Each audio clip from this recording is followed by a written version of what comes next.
Si vous ne le savez pas encore, notez-le bien. Le monde célèbre demain, 4 juillet, la Journée internationale des coopératives avec un thème d'une importance cruciale, des coopératives pour l'action climatique. Et nous en parlons ce matin avec Ilham Berada. Bonjour Ilham. Bonjour papa. Alors, aucun pays n'est à l'abri. Les émissions de gaz à effet de serre sont plus de 50% supérieures à ce qu'elles étaient en 1990 et le réchauffement de la planète bouleverse de manière durable notre système climatique. Il faut aujourd'hui agir. Alors, je voudrais juste préciser qu'en fait, donc, la célébration de la journée mondiale, c'est toujours les premiers samedis du mois de juillet. Donc, ça coïncide cette année avec le 4 juillet. Et en plus, en cette période de pandémie, d'où l'importance, bien évidemment, du climat. Donc, le thème de cette année, c'est les coopératives pour l'action climatique, donc, qui a été choisi pour soutenir l'objectif du développement durable sur l'action pour le climat. Les changements climatiques ont de graves conséquences sur les conditions de vie des populations du monde entier, notamment sur celles des groupes les plus défavorisés, tels que les petits exploitants, les jeunes, les peuples autochtones et les minorités ethniques qui doivent faire face à des catastrophes naturelles hors normes et à la dégradation des ressources naturelles. Quelques chiffres, Pape, plus de 12% de la population mondiale appartient à l'une des 3 millions de coopératives.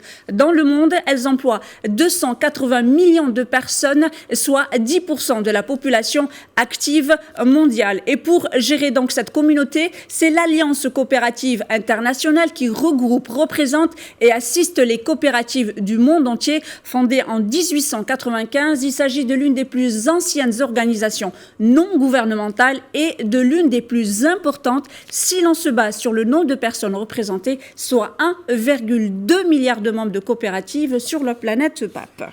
Et là, vous venez de le dire, ces coopératives, nous les retrouvons presque partout dans le monde. J'ai juste envie de vous poser une question. Qu'est-ce qu'une coopérative ?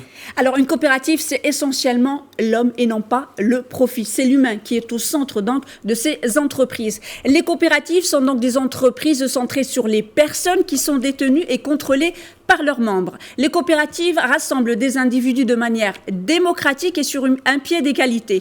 Quel que soit le statut de leurs membres, elles sont gérées selon la règle suivante: un membre, une voix. Ces membres disposent donc du même droit de vote indépendamment du montant du capital qu'ils ont investi dans l'entreprise, en plaçant l'équité, la justice sociale et l'égalité au cœur de leurs préoccupations. Les coopératives du monde entier permettent aux individus de travailler ensemble pour fonder des entreprises durables qui créent des emplois et assurent la prospérité à long terme. Un peu d'histoire, Pape. Sachez que la première coopérative a vu le jour à Fenwick en Écosse et c'était en mars 1761.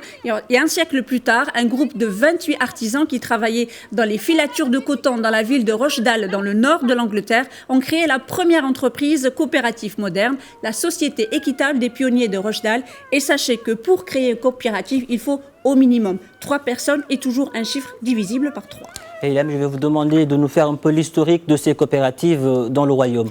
Alors, dans le Royaume, sachez que l'une des premières coopératives ont été installées en 1937 et donc c'était des coopératives qui étaient opérationnelles donc parmi les producteurs et à la veille de l'indépendance. C'est une soixantaine de coopératives qui sont opérationnelles, dans la majorité sont des agricoles, artisanales, des coopératives céréalières et oléicoles. Certaines existent encore aujourd'hui. Après l'indépendance, c'est la promulgation des plusieurs textes juridiques. En 1962, c'est la création de l'ODECO, l'Office de développement et de coopération du Maroc, pour appuyer les coopératives en termes de formation, d'information, de coordination et l'octroi de subventions. Le nombre de coopératives a connu un accroissement important, passant de 62 coopératives en 1957 à environ 2000 en 1983. Leur nombre aujourd'hui, et notamment en 2019, a atteint 27 262 et 563 716 adhérents. Il faut savoir que chaque mois, ce sont 120 coopératives en moyenne qui sont créées depuis 2010, contribuant ainsi à la valorisation des produits du terroir et à la création d'emplois. Pape. Et quel état des lieux peut-on dresser aujourd'hui des coopératives du Maroc ?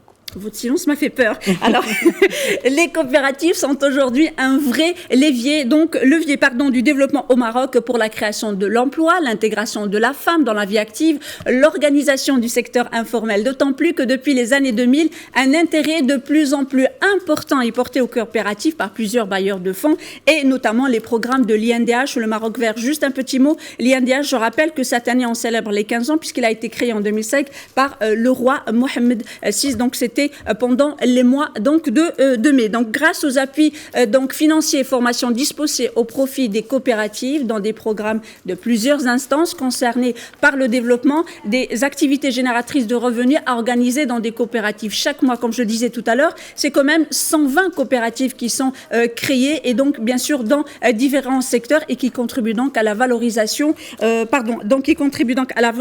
du produit des terroirs, à la création d'emplois. Fin 2017, l'activité a enregistré plus de 250 000 salariés et généré un chiffre d'affaires de plus de 6 milliards de dirhams. Le tissu coopératif constitue la principale composante du secteur de l'économie sociale et solidaire au Maroc. Il représente 44% de l'économie marocaine, tant par le nombre d'emplois créés que par sa participation à l'inclusion sociale et au développement économique. Grâce à ces stratégies et politiques qui ont été adoptées il y a une décennie pour promouvoir l'économie sociale et solidaire, le Maroc s'est accaparé de 50% du nombre total des coopératives dans le monde arabe, soit l'équivalent de 20 000 coopératives sur quelques 40 000 entités réparties sur tout le pays, donc tout le monde arabe. Juste un dernier mot avant de finir. Ce qu'il faut savoir, c'est que grâce à l'INDH, l'Initiative nationale de développement humain, ces coopératives sont en continuelle expansion et il y a ces femmes qui... Et en cette période de pandémie, ce qui est important, c'est qu'on parle de résilience, d'économie frugale. Pour ces femmes et ces hommes qui travaillent dans les coopératives au Maroc, ce sont des termes qui existent depuis de nombreuses années puisqu'ils se battent tous les jours pour produire et offrir au public quand même des produits d'exception. C'est le cas justement du clip qu'on va voir, c'est la coopérative de Tamout dans la région d'Essaouira. Elles travaillent l'argan, elles sont exceptionnelles et pour revoir ces femmes-là et d'autres expériences, que ce soit à Midelt, à Dakhla ou encore à Marrakech, je vous invite donc à regarder, à partir sur le site de Médiane TV, www.mediantv.com et regarder les documentaires qui ont été réalisés l'an dernier. Ça s'appelle Ouvrir une voie. Pour le moment, je vous propose de regarder ce clip de la coopérative de Tamout à Essaouira. On regarde.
Elles sont braves, ces dames, Ilham. En tout cas, merci pour toutes ces précisions. On se retrouve dans quelques instants. Oui, pour un peu de culture. Voilà.